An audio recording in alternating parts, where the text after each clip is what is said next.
जय माता रानी। नमस्कार दोस्तों, आप समस्त श्रोतागण का आपके YouTube चैनल जीवन अमृत पर हार्दिक अभिनंदन है।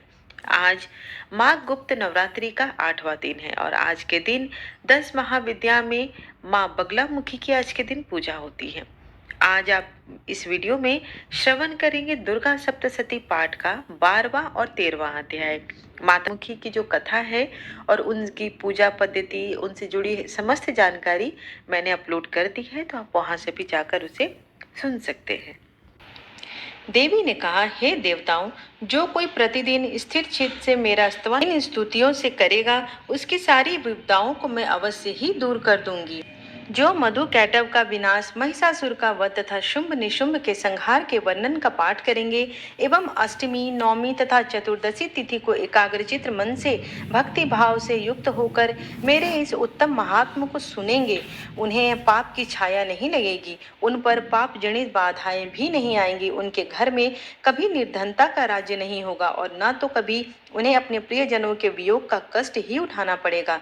इतना ही नहीं, वरन उन्हें शत्रु, लुटेरे, राजा, शस्त्र, अग्नि तथा जल राशि से भी कभी भय उत्पन्न नहीं होगा। इसलिए सभी लोगों को शांत भाव से भक्ति पूर्वक मेरे इस महात्म का पठन पाठन और श्रवण मनन करना चाहिए। यह परम कल्याणप्रद है। मेरा महात्म महामारी जनित सभी उपद्रवों तथा दैहिक व दैविक और भौतिक तीनों तापों को समन करने वाला है।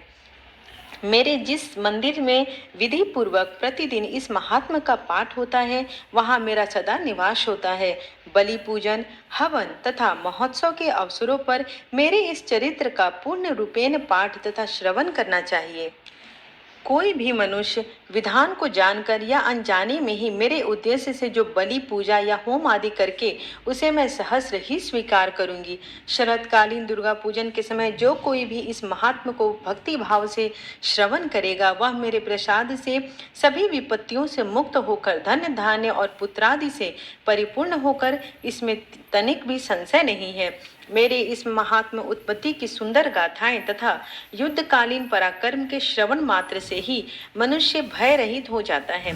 मेरे महात्म के सुनने वाले व्यक्तियों के शत्रु नष्ट हो जाते हैं, उन्हें कल्याण पद भक्त प्राप्त होता है एवं उनके कुल प्रफुल्लित रहते हैं। शांति कर्म में अशुभ स्वप्न दोष दर्शन होने पर, ग्रह जनित भयंकर पीड़ा होने में मेरे इस महात्म को सुनना चाहिए। ऐसा करने से सभी बाधाएं तथा भयंकर ग्रह पीड़ाएं शांत हो जाती हैं और मनुष्यों को अशुभ फलकारी स्वप्न शुभ फल देने वाला हो जाता है।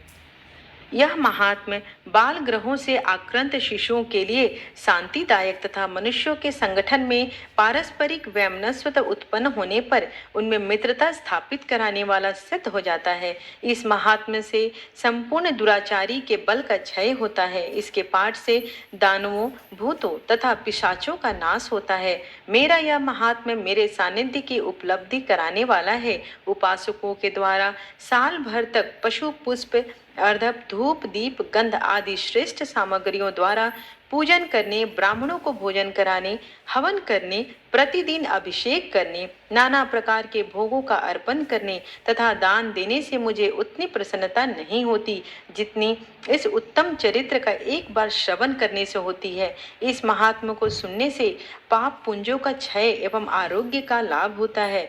मेरी उत्पत्ति का कीर्तन करने से समस्त भूतों से रक्षा होती है तथा मेरा युद्ध संबंधी चरित्र दुष्ट दानवों का संहारक है।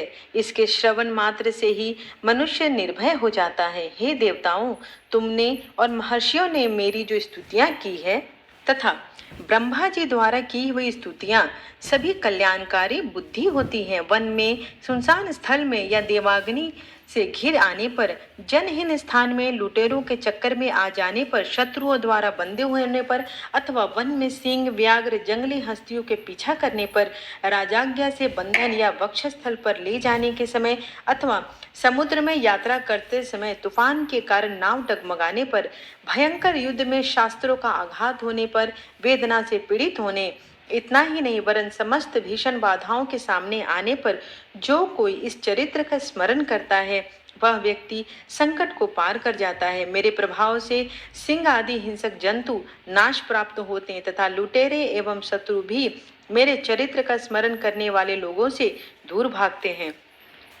ऋषि ने कहा, ऐसा कहकर अब देवों को देखते ही देखते पराक्रम वाली भगवती चंडिका कहीं अंतर्ध्यान हो गईं।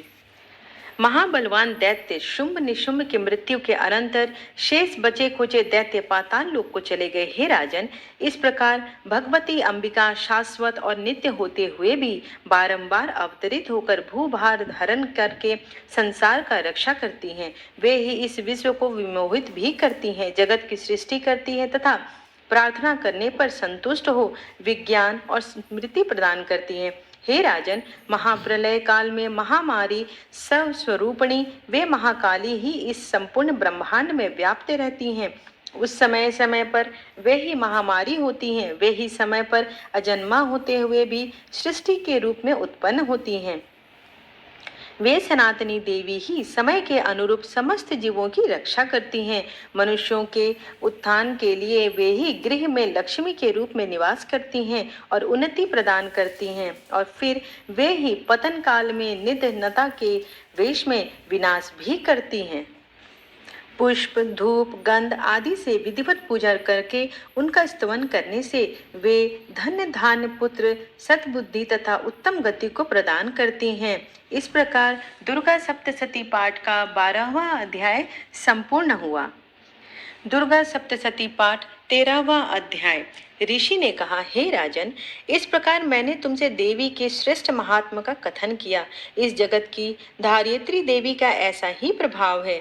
उन्हीं के द्वारा विद्या अर्थात ज्ञान का उदय होता है। भगवान विष्णु की माया स्वरूपा उन भगवती द्वारा ही तुम ये वैश्वत तथा अन्य विवेकशील लोग मुक्त हो जाते हैं। इस समय भी मोहित हुए हैं एवं आगे भी इसी प्रकार से होते रहेंगे।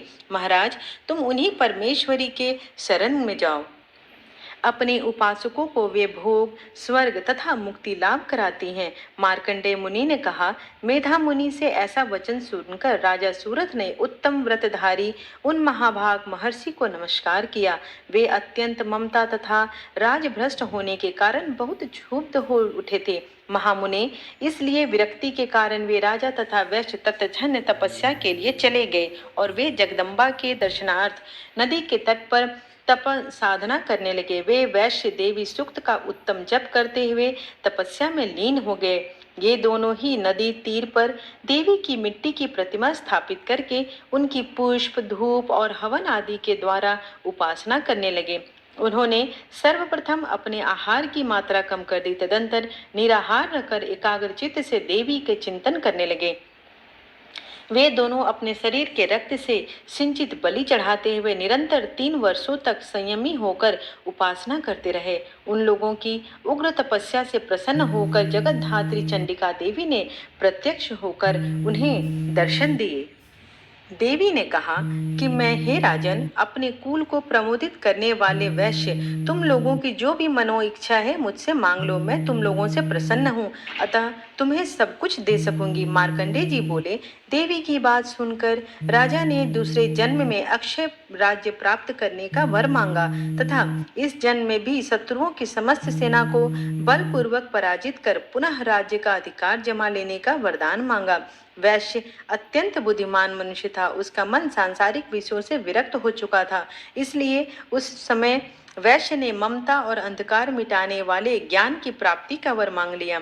तब देवी ने कहा, हे राजन, तुम अल्पकाल में ही शत्रुओं को जीतकर अपना राज्य पालोगे। अब वहां पर तुम्हारा राज्य स्थिर रहेगा। मृत्यु के पश्चात तुम सूर्य के अंश में जन्म लेकर इस पृथ्वी पर सार्वणिक मनु के नाम से प्रसिद्ध हो जाओगे। हे वैश्य श्रेष्ठ, तुमने जिस वर को पाने की मुझसे इच्छा जताई है उसे भी मैं देती हूँ। तुम्हें मोक्ष प्राप्ति के लिए ज्ञान की उपलब्धि होगी। मार्कंडेय जी ने कहा, उन दोनों को इस प्रकार मनोविलासित वरदान देकर तथा उनके द्वारा अपनी स्तुति श्रवण कर देवी अंबिका वहीं अंतर्ध्यान हो गई। देवी से इस प्रकार का वरदान पाकर क्षत्रियों में श्रेष्ठ सूरथ नाम राजा सूर्य के अंश से जन्म ग्रहण करके सार्वणिक नामक मनु हो गए। इस प्रकार दुर्गा सप्तशती पाठ का 13वां अध्याय समाप्त हुआ। आइए अब माता की आरती करते हैं। अम्बे तू है जगदम्बे काली, जय दुर्गे खप्पर वाली, तेरे ही गुण गावे भारती ओ मैया, हम सब उतारे तेरी आरती। माँ तेरे भक्त जनों पर भीड़ पड़ी है भारी, भीड़ पड़ी है भारी। दानव दल पर टूट पड़ो माँ करके सिंह सवारी, माँ करके सिंह सवारी। सौ सौ सिंहों से भी बलशाली, अष्टभुजाओं वाली, दुष्टों को तू ही ललकारती ओ मैया, हम सब उतारे तेरी आरती। माँ बेटे का इस जग में तो बड़ा है निर्मल नाता, बड़ा है निर्मल नाता। पूत कपूत सुने हैं पर ना माता सुनी कुमाता, माता सुनी कुमाता। सब पे करुणा दरसाने वाली, अमृत बरसाने वाली, दुखियों के दुख हड़ेनी वारती ओ मैया, हम सब उतारे तेरी आरती। नहीं मांगते धन और दौलत, ना चांदी ना सोना, ना चांदी ना सोना। हम तो मांगे ओ मेरी मैया मन में छोटा सा कोना, तेरे मन में छोटा सा कोना। सबकी बिगड़ी बनाने वाली, लाज बचाने वाली, सतियों के सत को सवारती ओ मैया, हम सब उतारे तेरी आरती। चरण शरण में खड़े तुम्हारी, ले पूजा की थाली, ले पूजा की थाली। वरद हस्त सर पर रख दो माँ, संकट हरने वाली, माँ संकट हरने वाली।